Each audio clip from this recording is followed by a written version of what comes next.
atención por su llegada aquí a este acto, que nuevamente la Sociedad Económica de Amigos del País, de Avilés y Comarca, tiene a bien celebrar. Hoy nos toca la presentación de un libro. Aunque ya no es moda aquello de que apaguen los móviles, pero si son tan amables de silenciarlos, lo agradeceríamos, porque en más de una ocasión suena algún móvil y no es muy del todo agradable. Muchas gracias por ello. Al final, yo no sé si Roberto tendrá o no la intención de abrir un turno de preguntas. Sí. Si así fuera, que me dice que sí, si así fuera, pues Borja, que es quien graba para la Sociedad Económica, alcen la mano y les pasa un micrófono inalámbrico para que lo pueda recoger la cámara.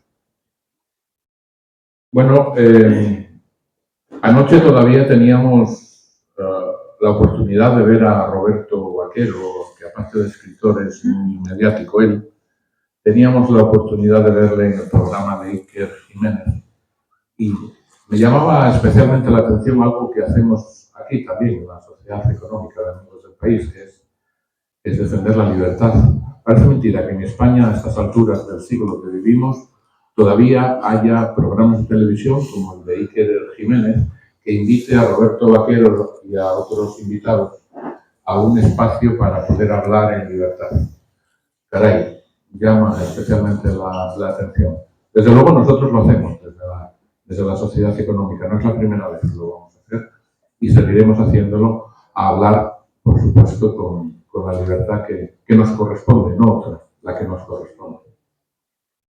Como digo, bueno, como decía al principio, Roberto Vaquero, aparte de ser un hombre mediático y no sé si polémico, no lo sé, no sé calificarlo, la verdad no sé calificarlo. Lo que sea, ustedes me entienden porque lo conocen, entonces pongan ustedes en el calificativo. Es un escritor que por eso está aquí hoy con nosotros, por haber escrito un libro. Silvia Argüelles, nuestra presidenta, yo no he dicho quién era antes, al principio debería de haberlo dicho, yo soy el secretario de la Sociedad Económica de Amigos del País, me llamo Juan García, y conmigo también está en la mesa la presidenta de la Sociedad Económica, ella es Silvia Argüelles, que pasará pues, a presentar casi muy sucintamente a quien tenemos hoy invitado, a Roberto Vaquero. Silvia, cuando quieras. Bueno, buenas tardes a todos. En primer lugar, agradecer a nuestro invitado que esté esta tarde con nosotros aquí en Asturias, porque como bien decía Juan, pues lo hemos visto ayer en el programa de Iker Jiménez en Horizonte y bueno, pues ha tenido que venir desde Madrid hasta aquí, así que agradecerle que esté con nosotros, que esperemos que le guste la estancia y que por ello pues podamos tenerle en sucesivas ocasiones, porque como decía Juan, pues está con nosotros, en este caso es un historiador, pero también es escritor y esperemos que en sucesivos libros pues también podamos tenerlo aquí. Y la verdad voy a hacer una breve presentación porque, como también decía Juan, pues Roberto Vaquero es una figura bastante conocida, creo que no es indiferente a nadie, y brevemente pues os puedo dar unas pinceladas de lo que es su trayectoria profesional. Nació en Madrid. Es graduado en Geografía e Historia por la UNED, realizó también un máster sobre la España contemporánea en el contexto internacional por la misma universidad. Está cursando, porque es bastante polifacético, no para, ¿no? Y el campo es la historia, por lo que veo, ¿verdad? Sí. Está actualmente cursando un doctorado en Historia en la Universidad de Valencia. Además de ello, es columnista en varias revistas de historia, como por ejemplo La Historia de las Ideas, y colabora asiduamente en el programa televisivo, como bien lo decía Juan, de Horizonte de Iker Jiménez. Desarrolla también cierta actividad como reseñista en un canal de YouTube, que creo que también es por lo que es muy conocido por sus podcasts y las entrevistas que él desarrolla en el canal de YouTube. Y en su faceta de escritor realiza audiorelatos de ciencia ficción y fantasía que él mismo escribe. En el 2021 hace público con la editorial Adarve una antología de relatos cortos sobre la situación de las cárceles en España, vida y vivencias desde el módulo de aislamiento. La verdad es que para su juventud tiene una vida y una biografía muy intensa, muy interesante. Y al año siguiente ya verá la luz la cuarta edición de su libro Resistencia y lucha contra el posmodernismo, una crítica a la sociedad en la que vivimos. En mayo de 2023 también lanzó una novela de ciencia ficción, Tiempos de infantería. Sigue escribiendo diferentes libros y varios libros. Anteriormente, y el que vamos a presentar hoy, es El fascismo en España, orígenes y desarrollo, pero también tiene actualmente otro libro que ya está a la venta al público, que es el de Nostalgia, sí, la novela de Nostalgia, que mañana también la presentará en Oviedo, para todos aquellos que quieran también ir a ver la presentación de ese libro, pues mañana estará en Oviedo. Y pues en este caso, aparte de eso, hablamos faceta de escritor, faceta mediática, faceta de historiador, pero también con cierta alma revolucionaria. Ya sabéis también que preside el Partido del Frente Obrero y que está también haciendo diferentes acciones. Y bueno, pues con toda esta serie de actividades que él desarrolla, la verdad es que estamos muy contentos de acoger esta charla porque, como decía Juan, nos gusta que en el Foro de la Económica se hable en libertad y por eso vamos a darle la palabra para que él nos hable de su libro y acto seguido también dar la palabra al público para que podáis preguntarle y dirigiros a él en lo que consideráis. Así que no me extiendo más y te cedo la palabra ya. Muchísimas gracias, en primer lugar, a los organizadores. Fue una grata sorpresa que me invitarais a venir aquí. Es la última presentación que hago de este libro, así que es un poco especial porque ya no voy a hacer más. Ya me tengo que centrar en los siguientes que estoy sacando. Yo soy de contemporánea, creo que me equivoqué. Yo creo que hubiera sido más feliz estudiando medieval. Si ya de por sí vivimos una sociedad muy polarizada y con mucho sesgo ideológico, desde quienes nos gobiernan, grandes empresas, organismos, asociaciones grandes internacionales, pues en historia no os quiero contar cómo es y en contemporánea más todavía. Entonces, cualquier discurso que no vaya por lo que es el discurso político actual, pues te montan todo tipo de cancelaciones. Me invitaron a una feria de literatura histórica a presentar este libro, que es una crítica del fascismo. Y hubo allí varios partidos que me hicieron movilización porque me cancelaran. Al final pues fue un éxito, fue la charla que más gente fue. Pero hubo un concejal, no voy a decir de qué partido, pero os lo podéis suponer, que dijo en unos medios pequeños de allí de la zona de Granada, dijo, la historia solo tiene una visión y es la nuestra.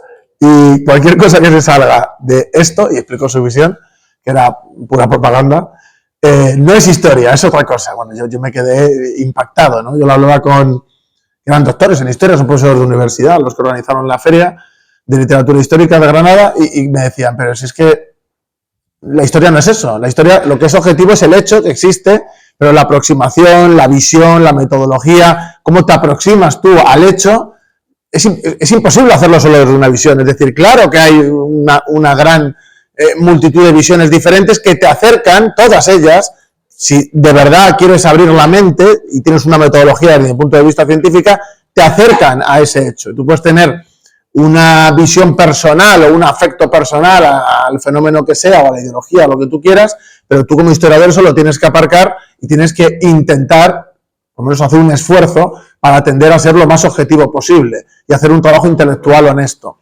Y parece que la historia la han convertido en propaganda. Yo cuando... yo estudié en políticas en Somos Aguas, o sea, en la época de Podemos y toda esta... Entonces, claro, yo he ido a las facultades más politizadas que hay en España, pero cuando fui a la de Valencia me lo volví a encontrar. En vez de una facultad parece una sede de un partido político. Está muy bien que cada uno tenga la afiliación que él quiera, pero cuando conviertes la universidad en tu sede y además te comportas de que si no cumples las normas que te obligan, o sea, que te imponen, pues ya eres un apestado, pues luego te encuentras que en esa parte que dejan a los apestados te encuentras con mucha gente muy peculiar y conoces a gente muy interesante, pero la verdad es que es muy feo que dentro del ámbito académico estemos así en España en 2025, cuando se supone que ciertas dinámicas deberían de estar muy superadas. Y para hablar del fascismo y del comunismo, si no aparcas las emociones, al final caes en la propaganda, pura propaganda.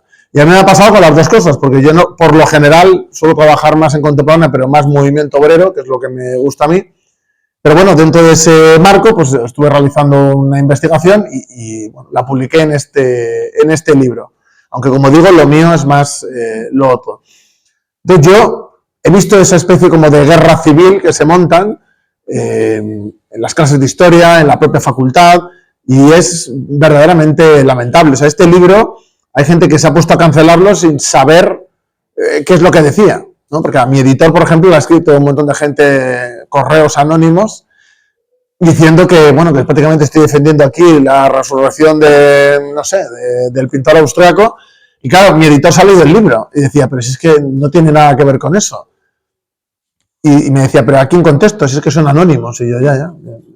Pero que tengamos que llegar a un punto en el que tú escribes algo y gente que ni siquiera te lee escribe cartas para que te cancelen, es espectacular. Y no sé si aquí habrá pasado, supongo que sí, pero estoy seguro que hay gente que ha escrito de, oh, qué vergüenza, que venga no sé quién.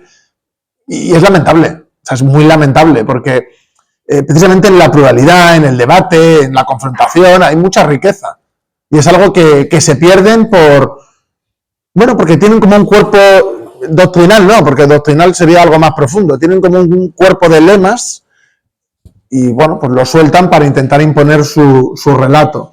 Y este libro, precisamente, yo lo que intenté es que hubiera un poco de clarificación ideológica. Es decir, yo aquí no doy una visión del fascismo, intento dar una visión del fascismo desde la óptica del bien, el mal, porque estoy muy acostumbrado, como decía, también cuando leo sobre comunismo, de gente que tú abres el libro, empieza y dice, el comunismo como ideología del mal, claro, y dices, pues esto ya me da a mí que esto lo puedo aparcar aquí, lo puedo dejar aquí y me puedo ir a buscar otro libro.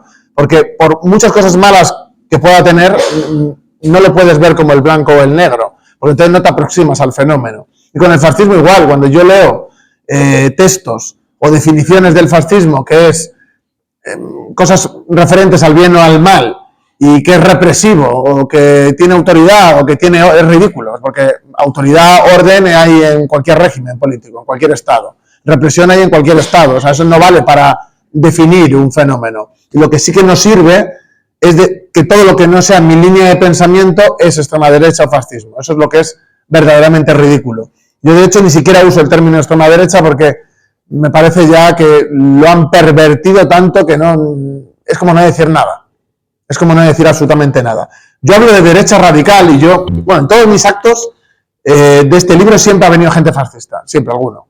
Y hemos tenido debates súper largos después, por eso yo lo acotaría a preguntas luego, porque si no, es algo como muy emocional para mucha gente, que si fuera otro tema sería muy emocional para mí, y claro, a lo mejor me puedo tirar 40 minutos hablando del tirón, pero claro, hay gente que no quiera oír eso.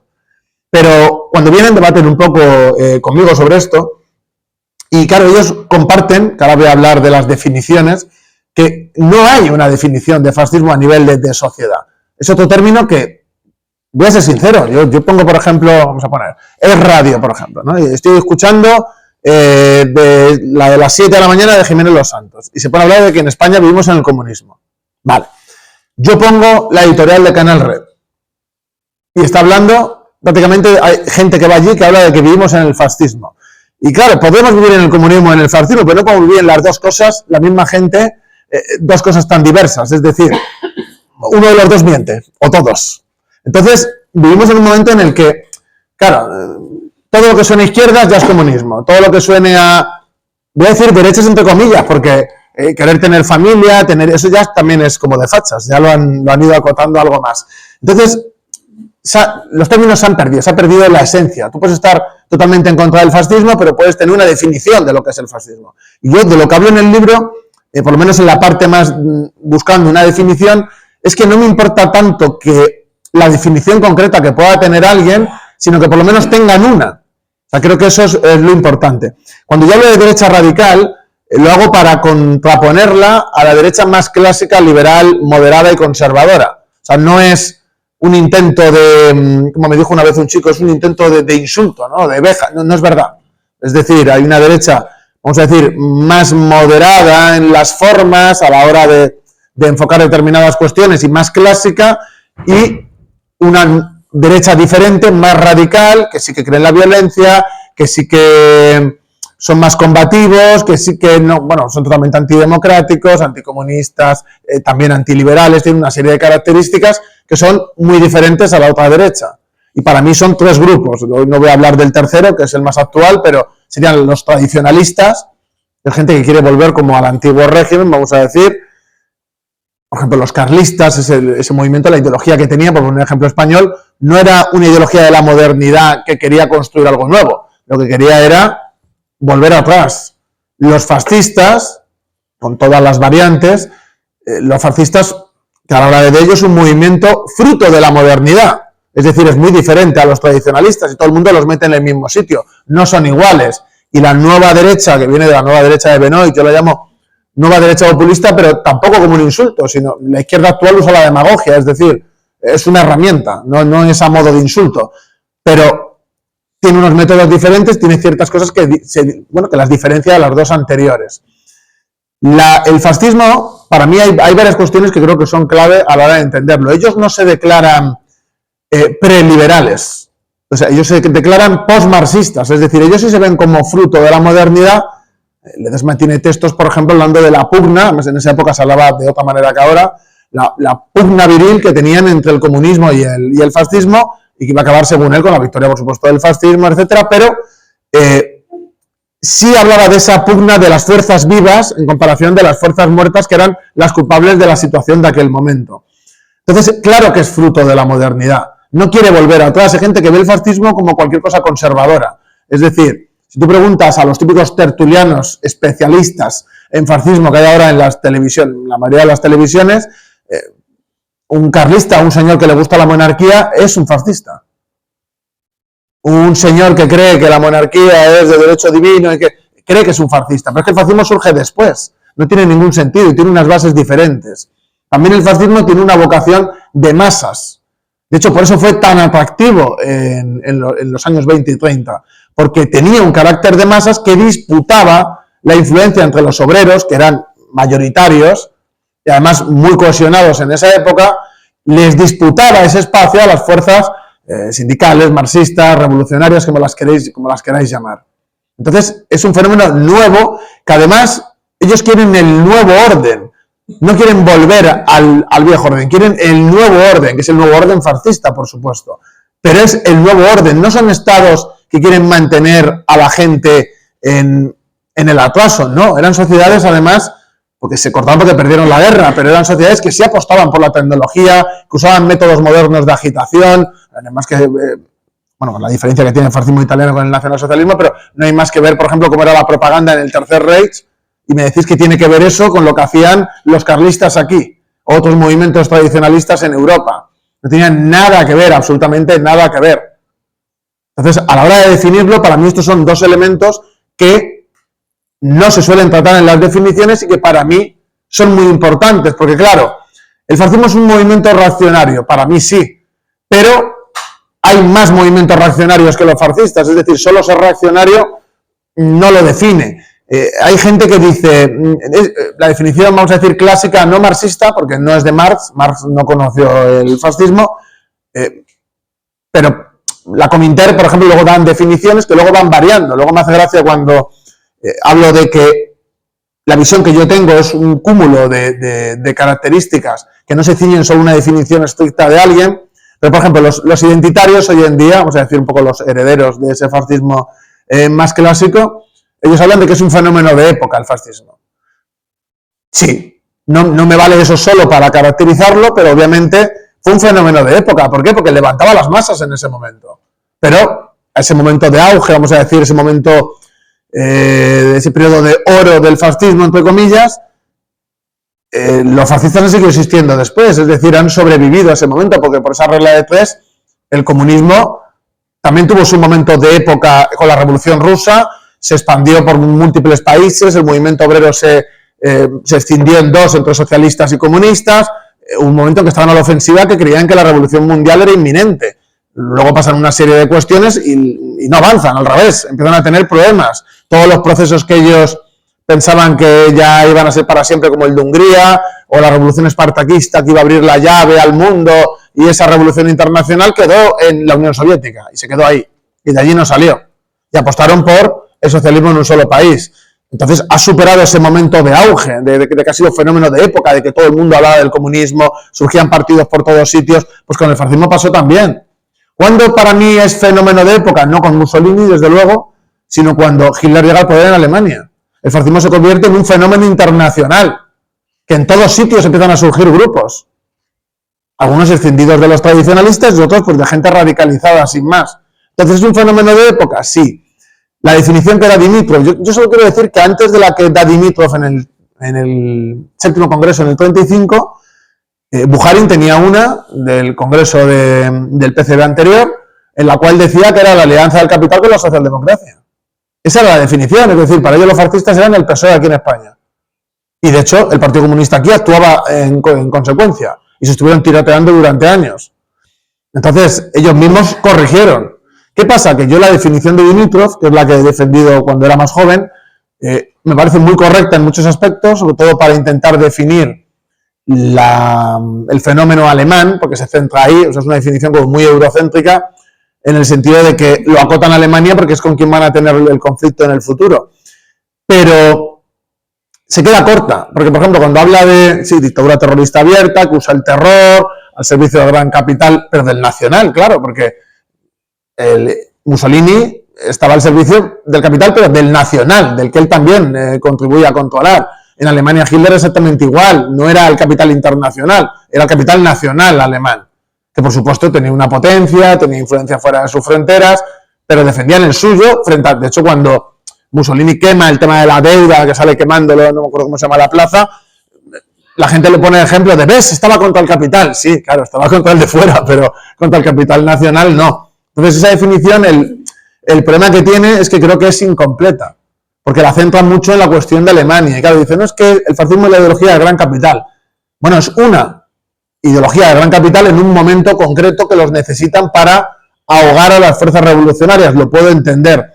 Pero claro, ¿cuál es la ideología del capital financiero hoy? ¿Es el fascismo? Yo creo que no. Yo creo que la ideología ahora mismo, vamos a decir, de la gran empresa, para que nos entendamos con términos más actuales, de la gran empresa supranacional a día de hoy, es el pensamiento woke, no es el fascismo. Kluskar hablaba de que esto era el neofascismo, precisamente, que era la imposición del nuevo pensamiento único, que nos iban a colar como algo progresista y revolucionario, y que en realidad rascabas un poco y detrás de la purpurina está la pura reacción. Michel Kluskar decía esto en Francia ya en el año 68, 69, 70. Entonces, una cosa que ya se veía venir. Entonces, no me vale para la definición. Creo que hay que completarla más. El tema de la violencia, pues el tema de la violencia para mí es... Violencia usan todos los movimientos políticos, todos. O sea, absolutamente todos usan la violencia. O sea, tampoco es justo decir, no, es que es fascista porque usan la violencia. Bueno, en el comunismo también se usa la violencia, en el anarquismo también se usa la violencia, en los estados socialdemócratas se usa la violencia, en los estados populistas se usa la violencia en todos los estados. Y todos los movimientos políticos usan la violencia en su provecho. La cuestión es cómo la usan y con qué cometido. Y sí que es verdad, y aquí en la República se puede ver, cómo el diseño que tenían en un principio los grupos de seguridad, porque al principio ni siquiera eran milicias, de socialistas, de comunistas, tenían una intencionalidad defensiva, es decir, usaban la violencia, pero no era lo principal de su estrategia. Por ejemplo, en los socialistas era, pues, no parasitar, porque ya era suya de antes, pero bueno, controlar la UGT, a través de ahí llegar a más gente, ir ampliando la base, moverlos para el partido, conseguir influencia. Tenían como objetivos importantes o vitales que no eran la violencia callejera.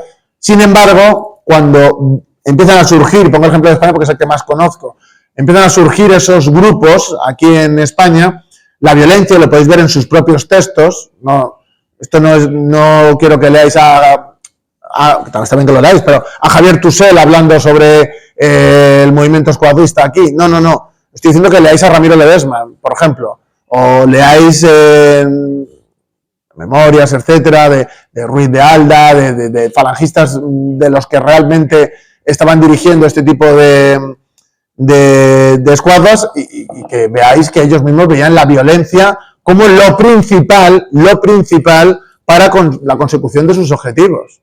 Y yo no estoy entrando aquí de si es bueno o es malo, para mí la violencia es un instrumento, pero ellos a la hora de usar ese instrumento lo tienen como algo capital, como algo principal. Las escuadras en Italia infundían el terror, es que el terror es otra cuestión que para mí principal a la hora de definir lo que es el fascismo. A mí cuando me dicen, no, es que Donald Trump es fascista, pues a mí me entra la risa. ¿Dónde está ese terror? ¿Dónde está ese uso de la violencia? ¿Dónde está eso? ¿Dónde está? O sea, te puede parecer muy reaccionario, correcto, y me parece muy bien que la gente lo argumente, pero decir que es fascista es mentir. O una persona como hay aquí en España partidos políticos que se presentan, que tienen diputados, que incluso han gobernado en sitios y no cambia absolutamente nada, incluso hay alternancia en el poder. Lo hemos visto en Estados Unidos y lo hemos visto en Italia y en otros sitios. Entonces, ¿dónde está ese fascismo del que hablan? ¿Dónde está esa dominación en base al terror violento? ¿Dónde está? No existe. Entonces, está muy desdibujado.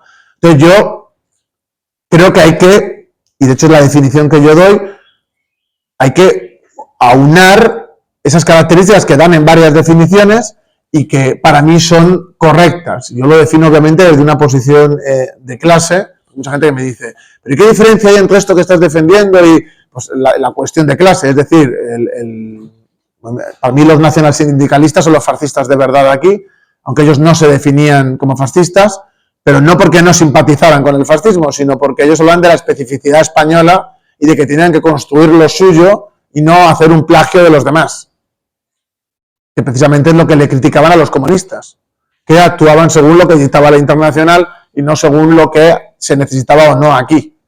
Entonces, por eso no se definían fascistas, pero Ramiro Ledesma tiene un texto en el que llama fascista a Primo de Rivera y se está metiendo con él. De hecho, los que para mí fueron los fascistas aquí, que representan mejor ese espíritu fascista, ellos no se definían como tal, y los que sí se definieron como fascista aquí en España fue por oportunismo, porque pensar que Calvo Sotelo es fascista porque llega el último día al Parlamento y dice yo soy fascista, pues dijo yo soy fascista porque entendía que era un fenómeno de época el fascismo, que aquí no hay paganismo ni protestantismo y que el fascismo español no tenía otro camino que el del catolicismo. Entonces, ellos lo que quieren es que ese carácter de masas les sirva para movilizar. La ceda de Gil Robles, mucha gente dice, no, es que Gil Robles era fascista. Gil Robles acabó en la oposición antifranquista y tiene un libro de Por la monarquía, o la monarquía por la que yo luché, os recomiendo que lo leáis, que se ve que es una persona que se dejó llevar por el momento, por el miedo al comunismo y porque veía que el fascismo sí era algo que podía acabar siendo dominante en Europa, pero luego ves todas las posiciones que ha mantenido en el tiempo, que podía haber seguido siendo fascista si lo hubiera sido, y no lo hizo. No lo hizo. Y si leéis ese libro vais a ver que sí que es verdad que tuvieron o cayeron en un fenómeno, y voy a hablar de varios grupos, de fascistización, pero porque querían apegarse a ese fenómeno de época y conseguir atraer a la gente. Os pongo ejemplos. Las juventudes carlistas. Las juventudes carlistas hablan de revolución carlista. ¿Puede haber algo más antitético que revolución y carlismo? Que es pura tradición y puro retorno a la... Es que además ellos no es coger cosas de la tradición, no, es el retorno a la tradición y el rechazo a la sociedad moderna. Entonces no tiene nada que ver con ni las soflamas, ni la metodología, ni las posiciones nacionalsindicalistas o fascistas, no tienen nada que ver. A Gil Robles le llamaban jefe en los mítines, obviamente inducido por él, copiando a Mussolini con el duce, con el Führer, o sea, era la copia de la copia de la copia. ¿Pero qué pasa? Que ellos cogieron lo que consideraban que era a nivel estético atractivo, pero luego en la estructura de partido y a la hora de tener combatividad y de tener determinadas posiciones, ellos no las mantuvieron.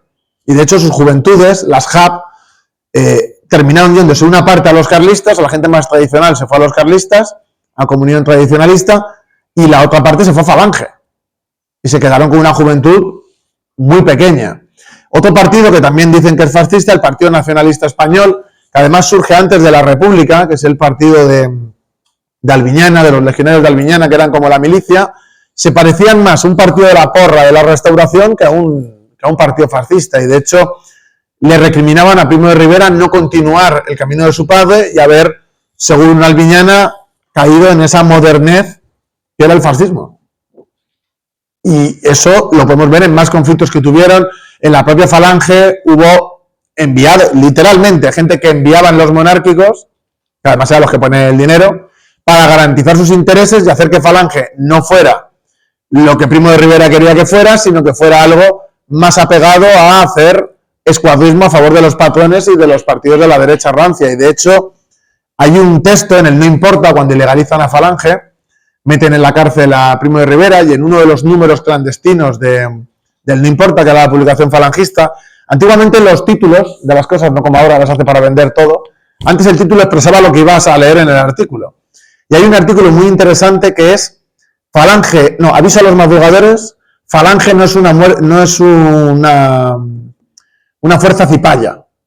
Y está hablando de que a lo mejor el enemigo no es solo los comunistas, sino que a lo mejor el enemigo es el señorito de la derecha que madruga y recoge los frutos de los que han dejado muertos y sangre para defender lo suyo. Esa es la época final, ¿eh? Eso es al final del todo, cuando ya está en la cárcel. Porque Primo de Rivera te puede gustar, te puede no gustar, pero Primo de Rivera quería una Falange que diera más la batalla también ideológica, quería una Falange más agitadora y quería una Falange que no se metiera en los ajustes terroristas de cuentas, que es lo que cayeron al final. De hecho, toda la ceremonia que había una ceremonia como oficial cuando había mártires falangistas, la impusieron porque había gente que iba allí a hacer ganancia de pescadores y a presionar a Primo de Rivera para que cayeran en lo que al final cedió, porque él no quería, pero terminó cediendo, que eran los ajustes terroristas de cuentas. Porque sí que es verdad que antes de esta última ofensiva había muertos, porque había muertos en los conflictos, pero eran conflictos que se daban o que no buscaban por lo menos de inicio asesinar a alguien. Sin embargo, cuando eso se agudiza y los sectores más, no más radicales, porque eran los más monárquicos, que presionaban porque querían crear un clímax de social insostenible para justificar luego posteriormente un golpe de Estado, que es en lo que al final cayó Falange. Ellos le presionaban y esa gente, algunos fueron expulsados de Falange. De hecho, Calvo Sotelo intenta entrar en Falange y Primo de Rivera dice que no, porque es un monárquico, un reaccionario y un conservador. Y no le dejan entrar. Que luego ellos montan el Bloque Nacional. Pues el partido de Almiñana es un partido que sí que usaba la violencia, pero en un sentido más de partido de la porra de la Restauración, como he dicho. Sí que es verdad que cogieron algo de estética, pero luego pues iban un poco sin cabeza. De hecho, la imagen de... los grupos que hay ahora como... Me ponen infinitas comillas, porque para mí un fascista es otra cosa. Fascistas, entre comillas, se parecen más al partido de Albiñana que a Falange o al Partido Fascista Italiano o a cualquiera de estos. Claro, porque un fascista de verdad es un hombre recto, ¿no? Un hombre que tiene su causa, que lucha por ella, aunque puedas estar en la antítesis, pero es así.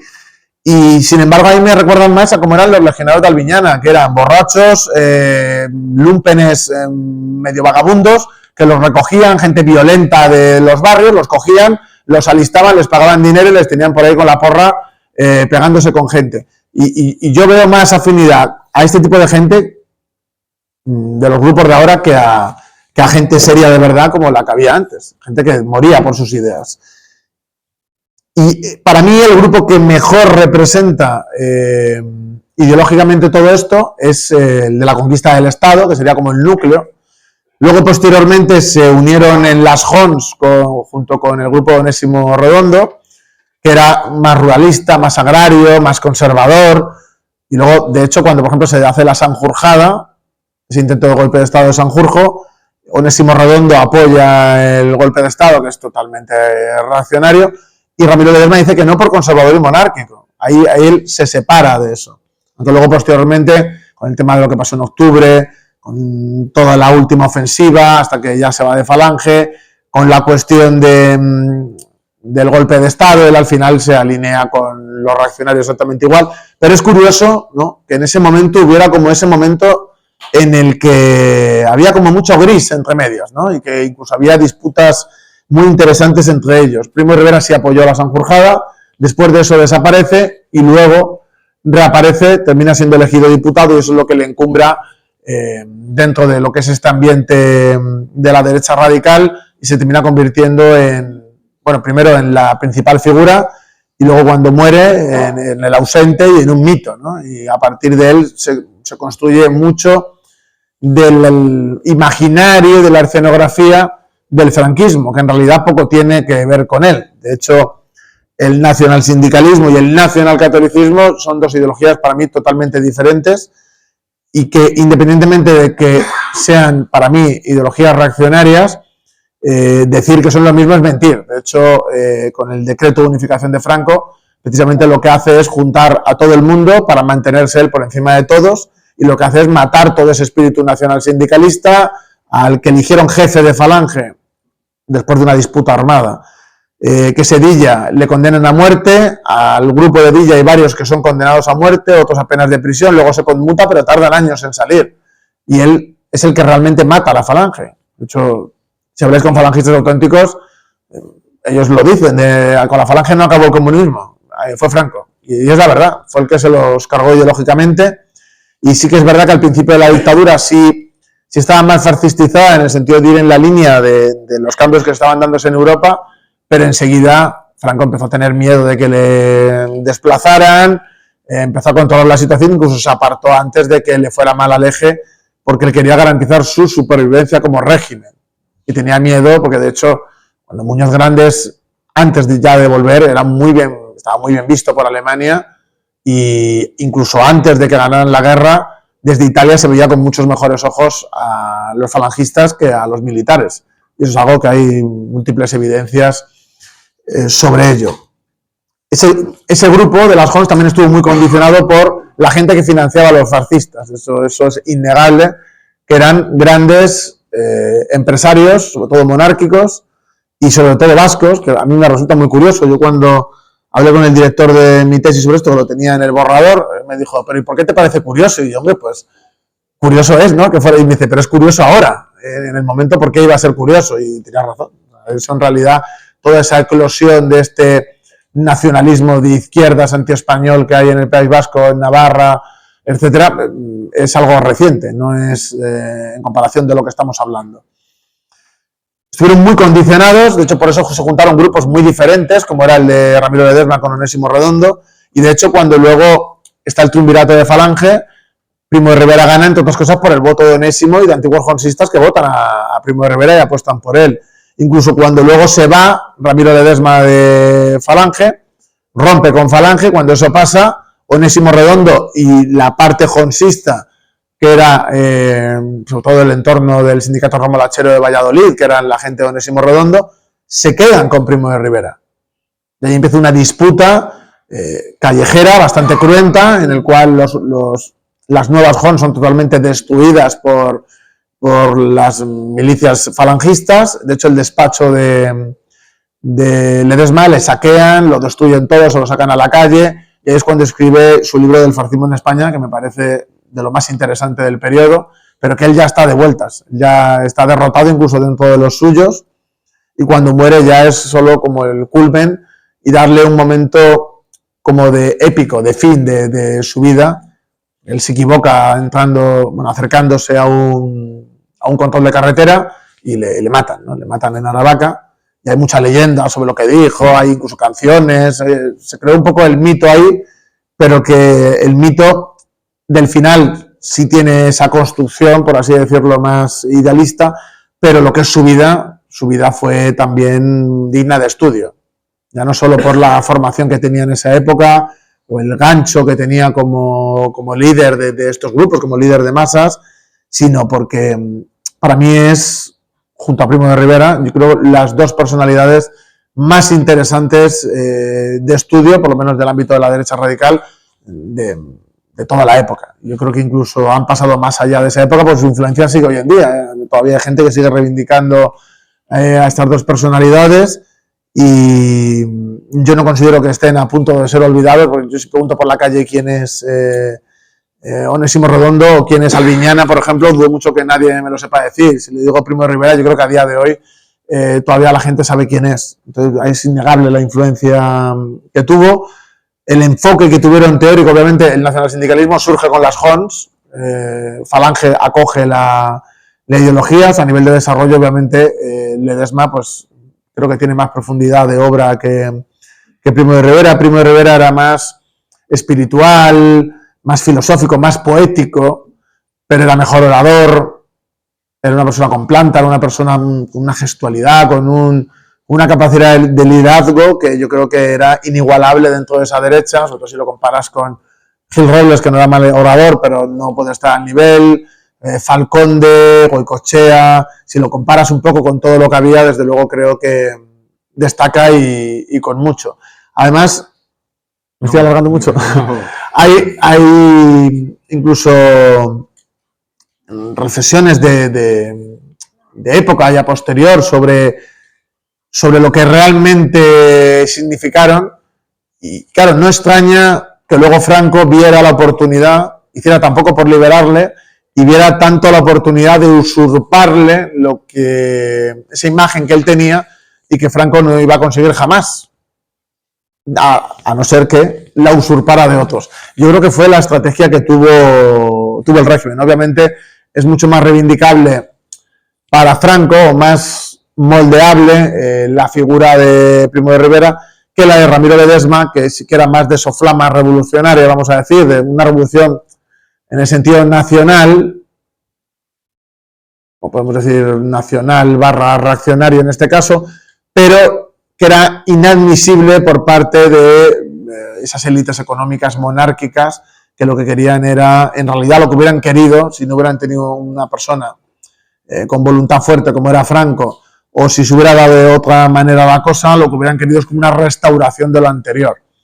Sobre la violencia en este periodo, que es parte de este estudio, se centra en eso, yo tengo mucha disputa cuando viene gente, sobre todo gente fascista o que reconoce, mucha gente que a veces me viene y me dice, no, pero es que los primeros muertos fueron los de Falange. Dijo, pues si hay muertos en el 31 y Falange se funda años después, ¿cómo los primeros muertos van a ser los de Falange? Y se quedan así pensando un poco en plan de hostias, esto no me lo esperaba, pero es la verdad, los primeros muertos no pueden ser los de Falange. La violencia como estrategia para legitimar el cambio de gobierno y posteriormente el golpe de Estado, eso sí que lo inician grupos que yo sí que considero que son fascistas. Sobre la violencia en la República empieza prácticamente con el surgimiento de la República y con la mala gestión por parte de los partidos republicanos de las primeras crisis que tuvieron. ¿Cuáles fueron para mí? Pues sin duda, cuando los monárquicos empiezan a moverse, hay una serie de movilizaciones y coincidiendo con esas movilizaciones monárquicas que acaban en disturbios, se quema la primera iglesia.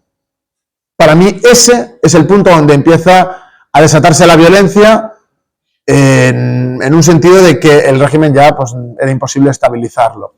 Desde el principio, la derecha vio a la República como la Revolución Comunista, como la antesala de la Revolución Comunista. Entonces, cuando tú un régimen quieres garantizar que haya una alternancia, una estabilidad y cierta cohesión, si la mitad de la gente lo ve como que es la Revolución Comunista, en el contexto además de esos años, eso imposibilita que haya cualquier tipo de entendimiento entre izquierda y derecha. Cuando se quema esa iglesia, no está claro quién quemó esa primera iglesia. Es otra cosa que hay que hablar y hay gente que dirá, no, fueron los comunistas. Los comunistas, con total sinceridad, y podéis ir a las fuentes, en esa época, o sea, cuando ellos se fundan, o sea, cuando se funda el Partido Comunista, que es la fusión del PCOE con las Juventudes, con el Partido Comunista Español, solo el grupo del PCOE eran 5.000. Cuando se inicia la República, las fuentes dicen que son entre 200 y 800 en toda España. O sea, eran nada, estaban disueltos. Entre otras cosas porque la Internacional impuso una extrapolación mecánica de lo de Rusia aquí, y mientras la gente, las masas, estaban encantadas con la República manifestándose en la calle, ellos iban en camiones gritando con pancartas, abajo la República, vivan los soviets. Era para acercarse y decirle, ¿qué soviets? Pues no se sabe. También hicieron una huelga en Sevilla, insurreccional, o sea, una huelga de hasta que lleguemos al poder por los soviets en España, al principio de la República. ¿Qué sentido tiene eso? Ninguno. ¿Qué hizo la gente? Irse. Entonces el Partido Comunista no tenía fuerza para hacer absolutamente nada. O sea, los comunistas no fueron. Es imposible, sino que me muestran cualquier evidencia. ¿Quiénes pudieron ser? Pues por parte de la izquierda, socialistas o anarquistas, y por parte de la derecha, provocadores. Las dos teorías están desarrolladas desde la época en que se produjo. Es decir, hubo ahí una disparidad de opiniones sobre quién había sido. No existen evidencias en firme, de ninguno. Existen opiniones, memorias, periódicos de la época, no existe, no se sabe, no se sabe. O sea, el que quiera decir, se puede hablar de hipótesis, de a quién beneficia más, por qué, pero la verdad absoluta de pasó esto no existe. No existe un vídeo de un señor quemando una iglesia, ni nadie que lo haya visto, ni nada por el estilo. Verás, Roberto, basta ver las caras de expectación, está interesantísimo lo que nos estás contando. Pero hemos cumplido 3/4 de hora ya. Bueno, pues si quieres cierro un minuto. Pues eso es, me gustaría mucho que la gente participara y aprovechar tu visita de hoy, claro que sí, y contestar a... Solo por cerrar esto de las iglesias, para mí empieza ahí y el problema no es quien lo hiciera, sino que el gobierno, en vez de tomar las medidas y llevar a gente a vigilar las iglesias para que no pasara, se lavó las manos. Y no solo eso, sino que cuando explota lo de Casas Viejas y toda la insurrección anarquista que hirió de muerte a la República, en vez de ir reprimirles de una forma coherente, controlar la situación e instaurar el orden, lo que hicieron fue, como hizo Azaña, llegar y decir, sin saber ni lo que había pasado. Lo que había pasado, bien hecho está. Hizo la derecha, perfecto. Erosión, erosión, erosión, polarización, empezó el clima guerra civilista, una detrás de otra, gana la derecha, insurrección de octubre ya en Cataluña, represión brutal, corrupción de Lerroux y compañía, más polarización, muertos por todas partes, violencia, a nivel internacional, pues llegada de Hitler al poder, o sea, cosas no pequeñas, polarización cada vez mayor, y al final era insostenible, legitiman para cierta cantidad de la población el golpe de Estado fracasa, se inicia una guerra horrible, y en esa guerra gana el bando llamado nacional, y se instaura ya la dictadura franquista. Simplemente para decir que la violencia, eso de no, es que fueron no sé quién en el 34, no, la violencia para mí empieza ahí, y la desestabilización de la República que da pie a que estos grupos, y por otro lado los grupos socialistas, comunistas, etcétera, eclosionaran y se comieran a los republicanos de derechas e izquierdas que lo hicieron, que eso amplió la polarización, fue por esa mala gestión de esos primeros años. Muy interesante. Vamos a darle una aplauso.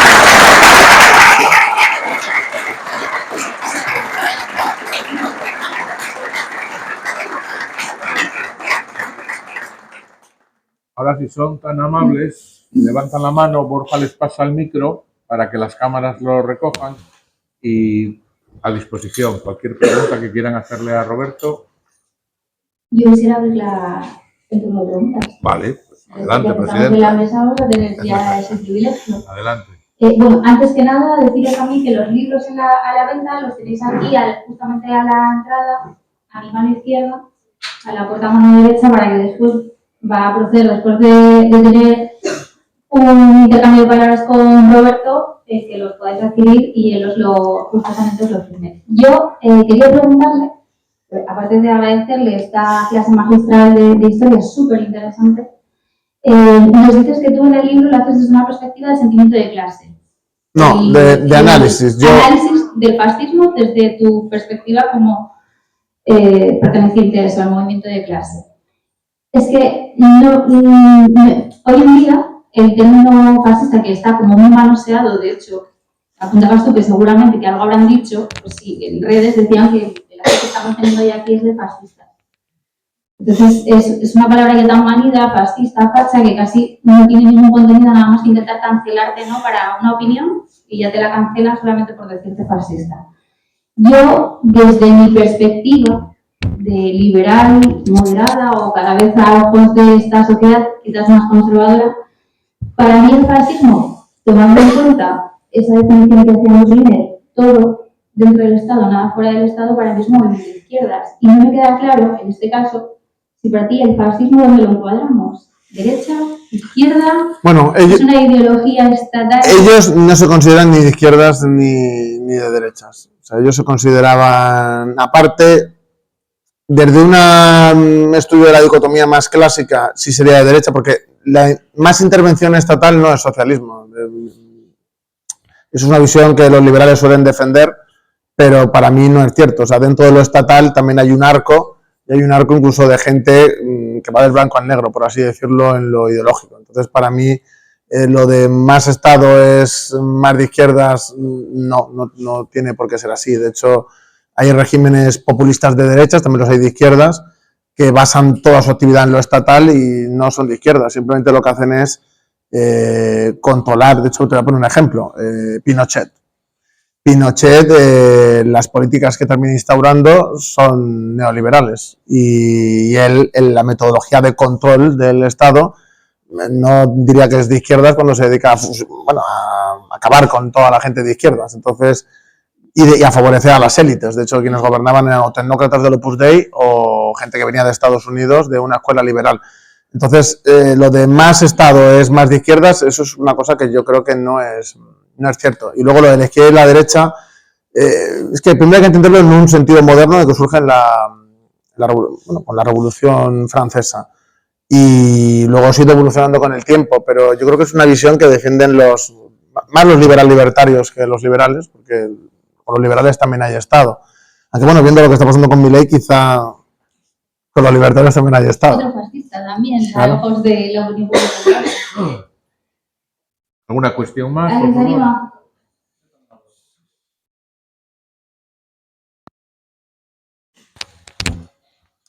Bueno, me vais a disculpar, pero mi pregunta es un poco más de actualidad y un poco menos relacionada con el libro. Empezaba hablando de libertad y Roberto mencionaba la politización de las facultades en la universidad. En mi caso soy científico y trabajo en la academia, es decir, en la universidad. Como bien sabes, la ciencia se financia en España en su mayoría con proyectos de investigación que son financiación pública. Por lo tanto, no están exentos de la politización también. Y como bien mencionaste, en Estados Unidos con el cambio de régimen, simplemente porque aparecen palabras como cambio de género o transgénero o cosas así, se está congelando la financiación. Y aquí pasa al revés, sí. Y bueno, me apetecía preguntarte si te gusta este sistema o no, y si lo cambiarías y cómo lo cambiarías. Pero el que hay aquí, dices. Sí, en España. ¿Pero referente a los cambios de allí o a...? Referente a cómo funciona la ciencia en España. Bueno, yo creo que el problema de la ciencia primero es que se invierte muy poco dinero en ciencia. Creo que es lo primero. Lo segundo, que el criterio para qué se investiga, yo creo que también es erróneo. Yo creo que habría que investigar o para cosas de bien común o para cosas productivas, para poder competir y poder ser puntero en algo. Y yo creo que aquí, los amigos que yo tengo que se han doctorado en física, en cosas se tienen que ir fuera. Y me dicen, aquí no hay nada, Roberto. Aquí quiero hacer una tesis y me pagan nada. Aquí quiero... Y yo creo que además se enfoca a las cosas que les interesan desde la perspectiva de los que nos están gobernando ahora. Que yo creo que no son ni cuestiones productivas. Ellos dirán que sí son de bien común, pero yo creo que no son de bien común.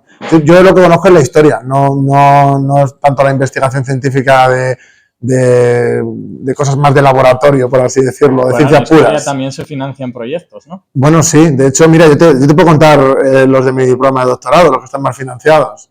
Cine de lo social, y siempre pongo estos ejemplos, son tan ridículos que cine de lo social, de los 60 en Valencia, de perspectiva de género, la mujer y la perspectiva de género en la República, todo es así, todo, y todos becados.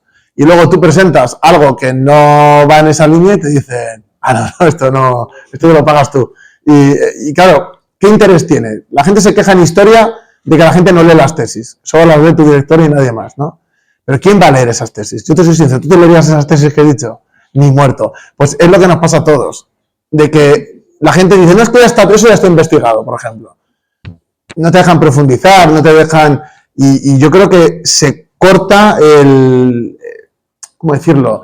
La ciencia es un poco, incluso a nivel de historia, a la hora de descubrir de una metodología o pretenderte una metodología científica, es con ese ímpetu por conocer, esas ganas de investigar. Si a ti te lo cortan así, tú dices, me dedico a otra cosa. Y creo que es lo que pasa. Y por eso en España hace ya bastante tiempo que las tesis son como papel mojado.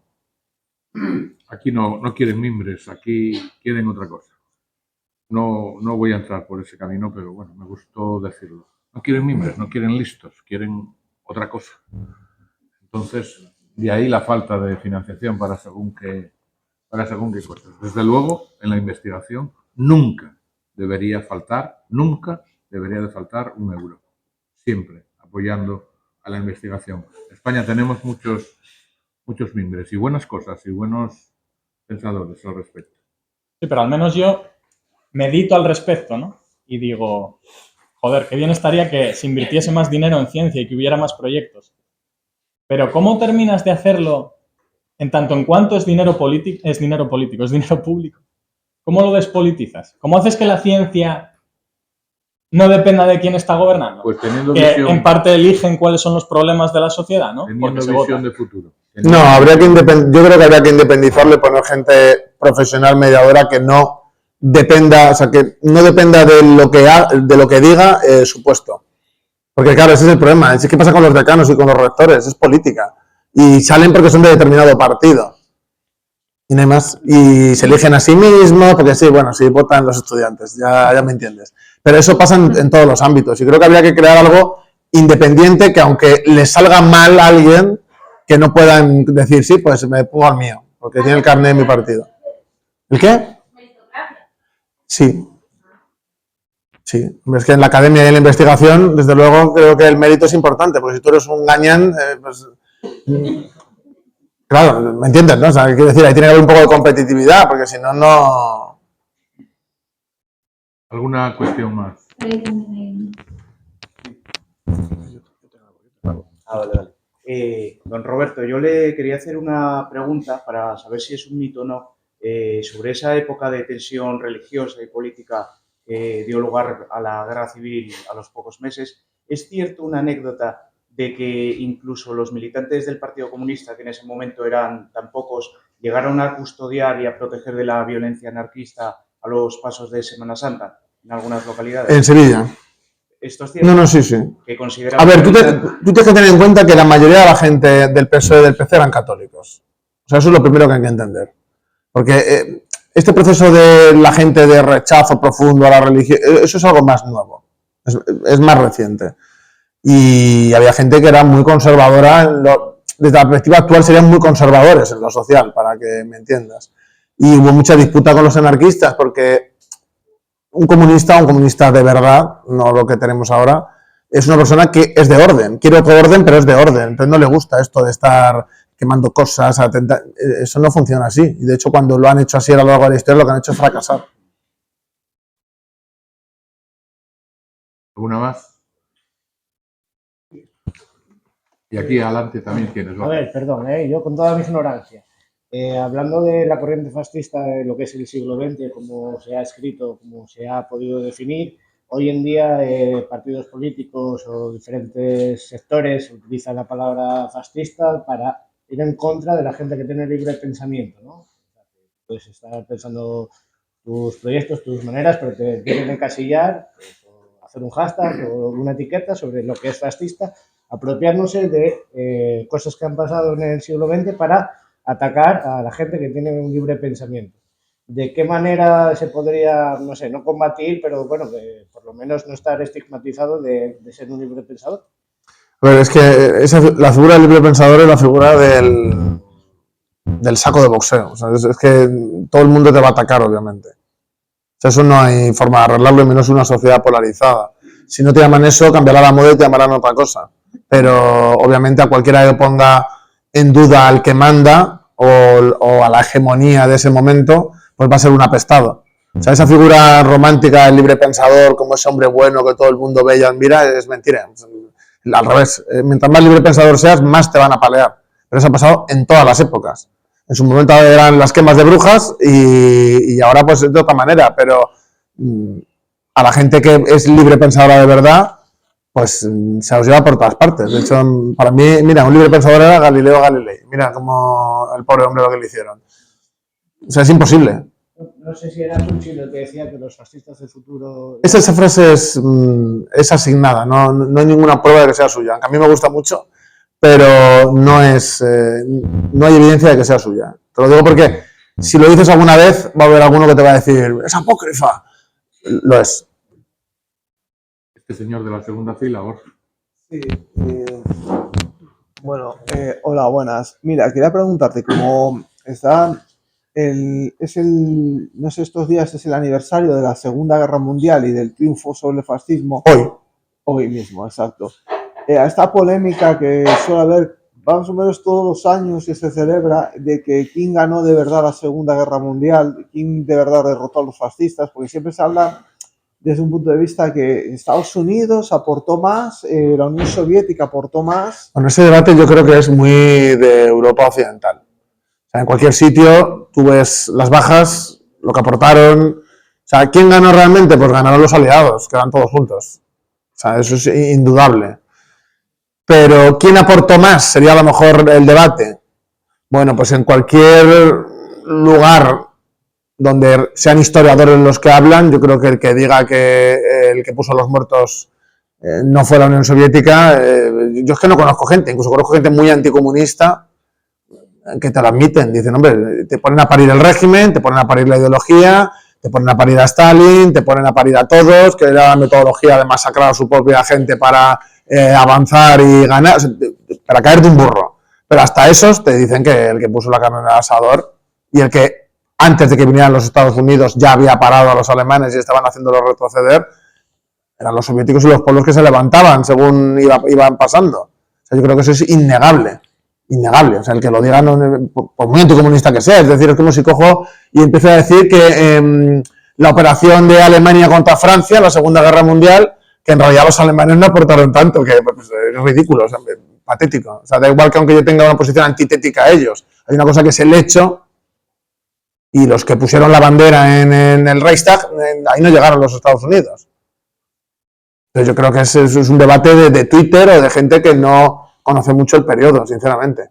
Porque tú puedes odiar hasta la médula lo que significaba la Unión Soviética, pero negar que eso fue así, no sé, es que es mentir. O sea, no, yo lo veo así, yo creo que es mentir. Porque de hecho Berlín, perdón, no, para nada. Pero por ejemplo, Berlín de hecho cuando se monta el Berlín prooccidental es porque llegan a un acuerdo y les dan ese terreno, porque todo lo que había alrededor fue RDA. Es decir, los que llegan antes son ellos. Y luego también lo que pasó en Francia en el desembarco, pues no sé, podemos comparar los papeles también, pero la resistencia francesa, ¿de qué partido era la mayoría? O sea, por ser sinceros, o sea, por ser honrados.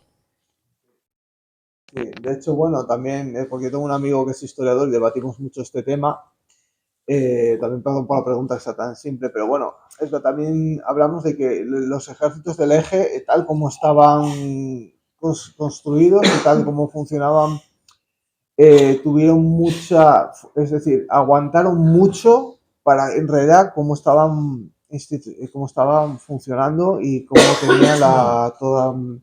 Bueno, no es el tema de hoy, pero la maquinaria bélica de Alemania y en el tiempo que lo montan es espectacular. O sea, es innegable. El paseo que se metieron por Europa Occidental, tú puedes ser el más antifascista del mundo, pero el paseo, es que hay fotos de Hitler en París, haciéndose selfies, no porque no había, pero podía haberlo hecho. Entonces, negar que eso era una máquina que fue imparable durante tiempo, pues es mentir también. Si es que no, esto no es cuestión de, no es un partido de fútbol de quién simpatiza más. Es una cuestión de ir a la realidad histórica. Y la maquinaria bélica alemana fue increíble teniendo en cuenta que venían de estar desarmados y de estar muy limitados. Pues es que fueron derrotados por un cúmulo de cuestiones. Entre otras cosas, la capacidad económica, la de reproducción militar. Había muchas cuestiones que ellos no pudieron estar al nivel de todos los demás contra ellos, de que era imposible. A ti. ¿Alguna más? Hay una mujer allí. Especifica que es para grabar porque creen que es de hablar. Habla normal. Claro, eso es solo para grabarlo. Hola, es el nombre del compañero profesor. Vale, voy a intentar leer lo que me ha mandado aquí, porque él es historiador. Entonces, a ver, concibe que el fascismo, como Hayek, la vía de respuesta revolucionaria a las clases medias empobrecidas por los efectos de la guerra mundial y del avance de la legislación obrerista del Estado liberal.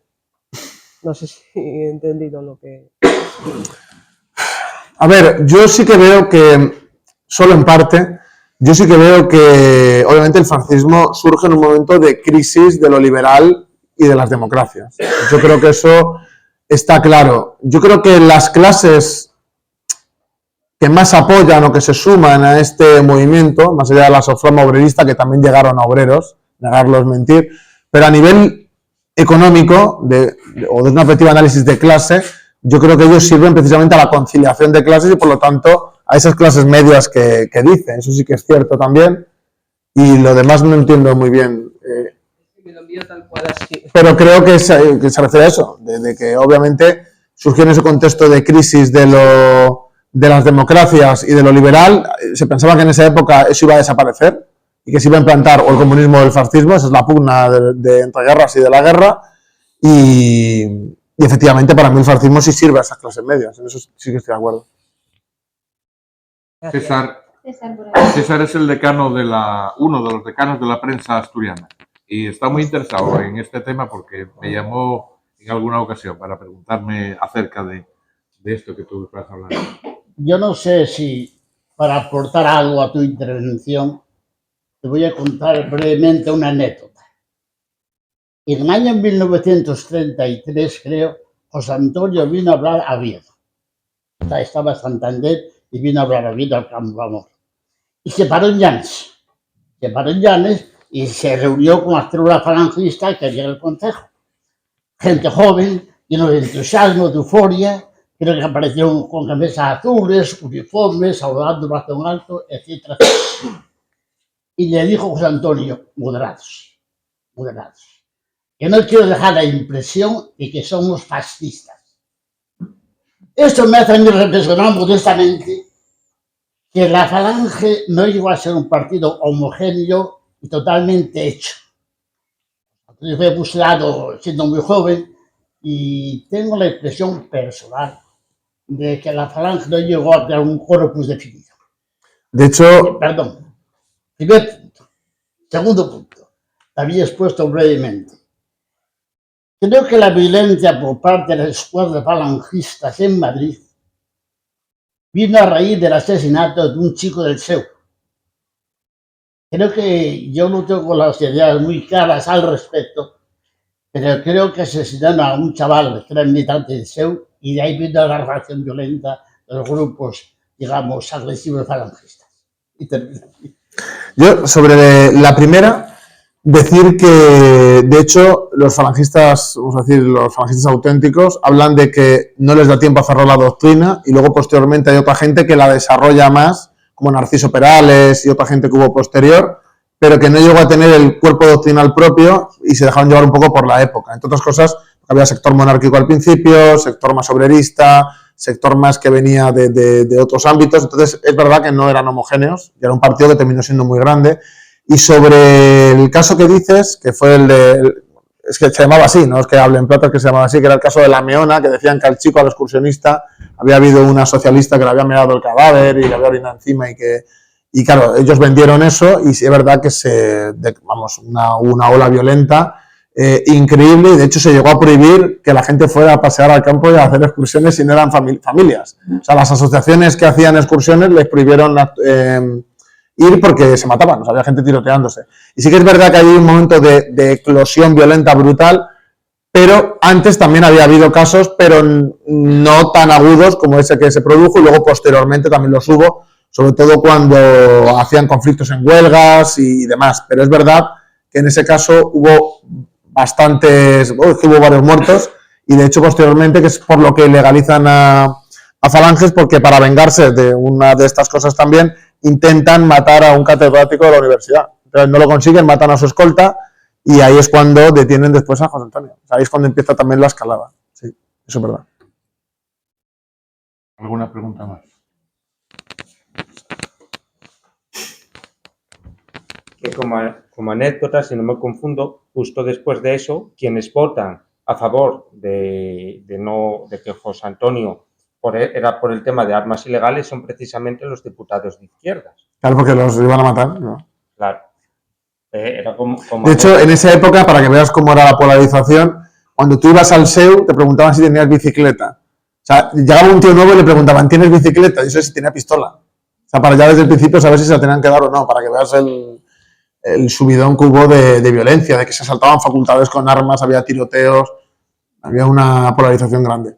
Y es que el problema principal es que la violencia estaba ahí.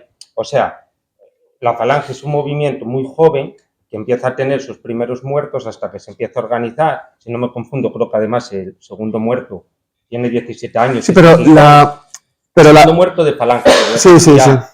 Periódicos y demás. Y claro, el problema que yo veo, que a día de hoy siempre dice mucho de que la violencia la llevaban los comunistas, yo creo que eso es mucha dialéctica heredada, digamos, de la época del franquismo. Muchos de los que cometieron los grandes delitos llevaban rosa, no llevaban hoz y martillo, y después se fueron radicalizando y levantaron la hoz y el martillo. Y en este Largo Caballero, Carrillo y demás, la gente que venía de... Sí, pero el sector ese Largo Caballero que se radicalizó un tiempo, que le llamaban el Lenin español, enseguida lo rectificaron y luego terminaron en otras posiciones. Es decir, eso es como la época de en torno a octubre, de la insurrección, pero cuando le salen mal las cosas y le apartan, cambian otra vez, ¿eh? O sea, en realidad, por eso luego el Partido Comunista les come la tostada y se los va comiendo, porque no tenían esas posiciones. En realidad, hubo un proceso de bolchevización cuando estaba Largo Caballero al principio, pero luego le quitan y luego ya el PSOE hasta hoy. Aprovechar, si me permites, Roberto, tu visita hoy, aunque no tenga mucho que ver con tu libro, con la presentación. Me gustaría volver un poco al principio de la presentación, valga la redundancia en este caso, y retomar el hilo del chico este científico y hablar un poco de libertad y saber tu opinión. ¿Qué opinas al respecto de que alguien como nosotros en este caso, o el señor Iker Jiménez en su espacio de televisión, te ofrezca un espacio de libertad a día de hoy? ¿Lo concibes eso? Lo concibo porque lo vivo, sí, claro. Pero es difícil encontrar espacios así, incluso a la gente, a Iker le presionan muchas veces para que no vaya. Entonces, es difícil encontrar gente que tenga las costillas duras de, bueno, pues si no te gusta, pues no vengas, pero no estés dictando tú quién puede venir o no. Claro. Nosotros en redes, me comentaba Borja este día, que teníamos también alguna incursión de gente, bueno, pues que si no en plan amenazante, sí que... Medio pensionista. Medio pensionista. Bueno, nosotros desde la Sociedad Económica no tenemos más que comentar que lo que decíamos al principio, lo que la presidenta dijo, yo reitero, que es ofrecerte este espacio de libertad. Muchas gracias. Para cuando quieras. No mencionaremos ya, ven a este espacio de libertad, te diremos, ven a este espacio y ya está, ¿no? Porque sabes que es así.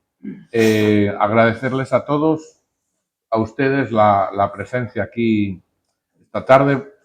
Me gustaría confirmarles una cosita que tenemos iniciada, pero no está confirmada. No obstante, se lo voy a decir, porque creo que tenemos visos de conseguirlo.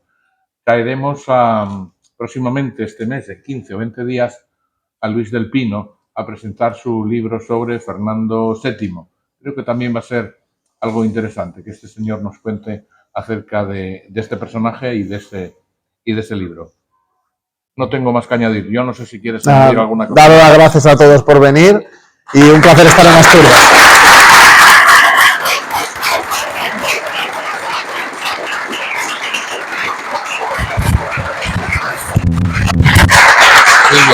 ¿Alguna cosa más? Lo dicho, quisiera escribir el libro, pues me gusta solamente Roberto lo firmará y podéis también hacer fotos de lo que consideréis. Muy bien. Roberto. Espera.